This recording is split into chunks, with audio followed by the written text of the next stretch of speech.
Do the rich people cringe and say, don't tell them that, Rob? Yes. Don't tell people what you know. Right. Keep them poor.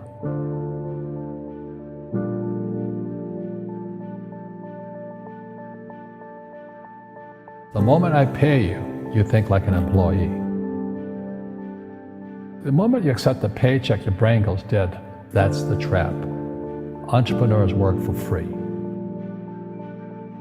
As long as you're hungry, you'll think. The school system was designed to teach you to be an employee or a doctor or a lawyer, a specialist, but never about money. The poor will always be amongst us because it starts up here. It's in their words, and the words become flesh. But when they say, I can't afford it or I can't do that, they go down. They become what they say. And I meet so many people, I can't afford it. You think I'm made of money? My PhD dad, he says, what do you think I am, made of money? I can't afford that. And my rich dad would say, that's why he's poor. Poor people say, I can't afford it, I can't do that, I don't have time. Because it's an escape. It's an escape, you know what I mean? It's easy to say, I can't afford it. Oh, I'm too tired. Oh, I can't go to the gym. When you could go to the gym. No, I can't. Truth is, I'm just too lazy to go to the gym. And your rich dad used to say what instead of, I can't afford it? How can I afford it? How can I do that? A question opens the mind, a statement closes the mind. See, when you say, I can't afford it, your mind shuts down, and you become what you say. People right now who are sitting at home, who are struggling financially or worried about money or unhappy, they may be making a lot of money, but unhappy with what they're doing. It was probably taught to you. Your superego was taught, get a job, work hard, or you'll never be rich, or the rich are evil, or whatever. Poverty is passed on. It's taught in your families. And middle class is taught in families. And until you change your mindset, Correct. Money won't help you, right? Correct. And we see that with people that win the lottery, people that make more money, they still have the same problem. Right. Because they have that poor man's soul. Correct. If you're poor, you'll always be poor. That's really hard for people to understand. Yeah, the money will disappear that fast. Just like most pro athletes, they make millions of dollars, and 65% are bankrupt 5 years later.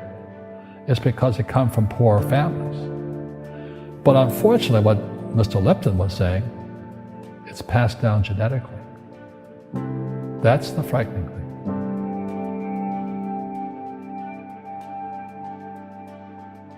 If you don't want to learn it, I can't help you.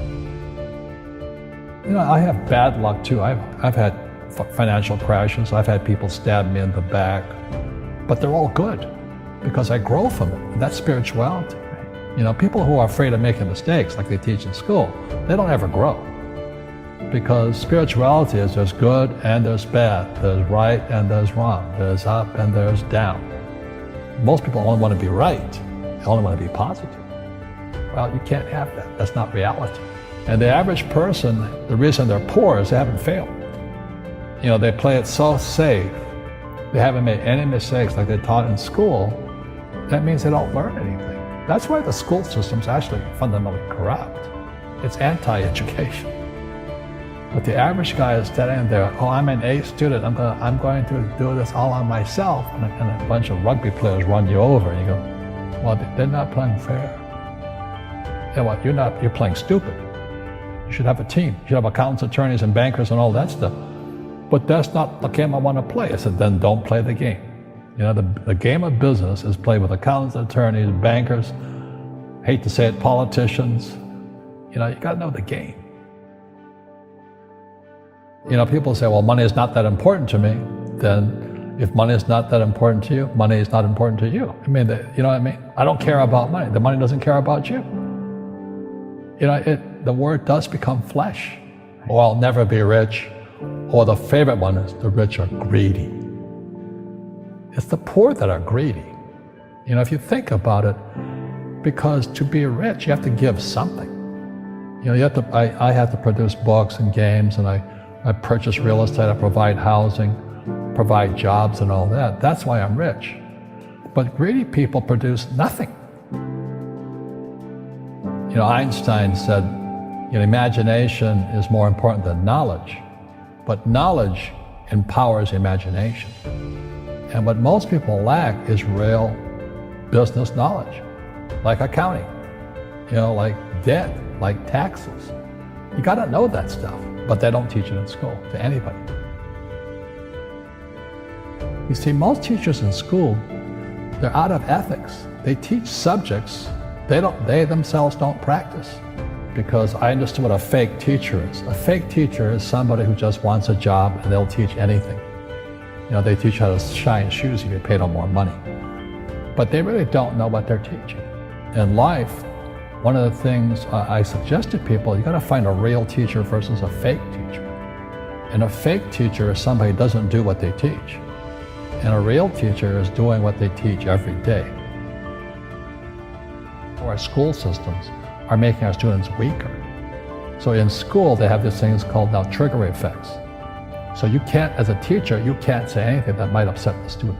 They don't want anything that might jar their point of view.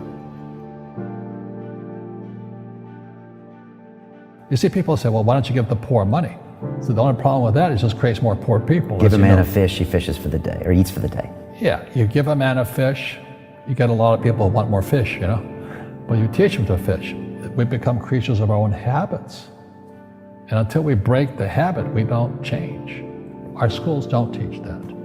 Our schools teach almost the exact opposite of that. And the average person, the reason they're poor is they haven't failed. They play it so safe. They haven't made any mistakes like they taught in school. That means they don't learn anything. That's why the school system's actually fundamentally corrupt. It's anti-education. So what I say to young people is you find your game. So my game financially is business, number one. Second is real estate. And that's why I pay no taxes. That's why Trump pays no taxes. Legally, it is a combination of business and real estate that gives us an unfair advantage over employees because they don't know what to do. And a lot of people would rather sit in the stands than be in the game. One of the greatest ways to acquire great wealth is playing Monopoly in real life. 4 greenhouses, 1 red hotel. But is that all there is? That's it. Robert, if I could give you some kind of a magic phone and you could make a call to the 20-year-old Robert Kiyosaki and give that young man a bit of advice, what would you tell him? I would just say keep going. Just do what you have to do. Just live it to the fullest, which I did. Nothing I ever did made sense. Could you imagine quitting a $120,000 a year job for $200 a month to go fight in Vietnam and almost die? It didn't make sense, but it was the best decision I made at that time. And I think what most people do is they let their parents or their friends talk them out of life. So afraid of failing. But failing is how we succeed. You look at guys like Edison and all that. They failed like 1,014 times before he invented the light bulb. Our schools punish you for making mistakes. And that's why we have so many people who are so afraid of admitting they make mistakes or afraid of failing.